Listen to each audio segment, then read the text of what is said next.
నర్సరావుపేట నియోజకవర్గ TDP in charge doctor Chadalavada Aravind Babu అభ్యర్థన మేరకు పల్నాడు జిల్లాలో ఎన్టీఆర్ విద్యోన్నతి ప్లస్ వెంకటపతి విద్యోన్నతి కార్యక్రమాన్ని తీసుకురావడం జరిగిందని డాక్టర్ పేర లక్ష్మయ్య తెలిపారు.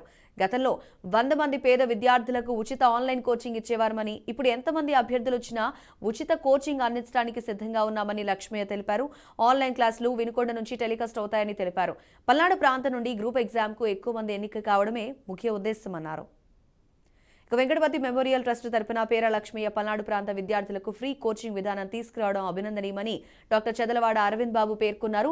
పల్నాడు పరిధిలో విద్యార్థులు ఈ కార్యక్రమంలో ఎన్రోల్ చేసుకుని కోచింగ్ పొంది ఉద్యోగాలు సాధించాలని చదలవాడ సూచించారు.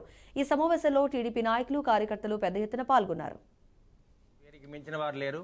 ఇటువంటి కార్యక్రమంలో ఎంతో మందికి ఐఏఎస్ ఫ్రీగా కోచింగ్ ఇవ్వడం జరిగింది.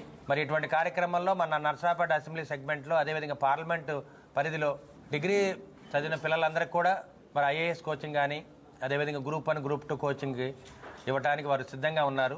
మరి ఈ కోచింగ్కి మనం ఎక్కడికి వెళ్ళినా కానీ, హైదరాబాదు, బెంగళూరు, ఢిల్లీ వెళ్ళినా కానీ ప్రతి విద్యార్థికి 1.5 నుంచి 2 లక్షల దాకా ఖర్చు అవుతుంది. మరి ఇటువంటి కార్యక్రమంలో వారి ట్రస్ట్ ద్వారా ఫ్రీగా కోచింగ్ ఇవ్వడానికి ముందుకు రావడం చాలా అభినందనీయం.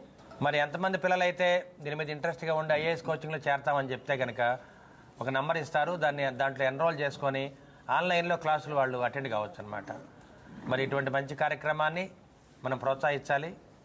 అదేవిధంగా నర్సరావుపేట పట్టణంలో, పల్నాడు జిల్లాలో మరి ఉత్సాహవంతులైన యువకులు ఎవరైనా ఉన్నారో వాళ్ళందరినీ కూడా ఎన్రోల్ చేయించి మరి రాబోయే కాలంలో మంచి కోచింగ్ ఇచ్చి గ్రూప్ 1, గ్రూప్ 2 ఐఏఎస్లో సెలెక్ట్ అవ్వాలని కోరుకుంటూ మేము ఈ కార్యక్రమాన్ని చేపట్టడం జరిగింది. మరి ఈ కార్యక్రమానికి డాక్టర్ పేర లక్ష్మయ్య గారు మరి ఎంతో సంతోషంగా ఒప్పుకొని తప్పనిసరిగా పల్నాడు జిల్లాలో మా సహాయం చేస్తామని వారు మాట ఇవ్వడం జరిగింది. కాబట్టి వాళ్ళ మీడియా మిత్రులందరూ కూడా, ప్రజలందరూ కూడా తెలియజేయటం అయింది.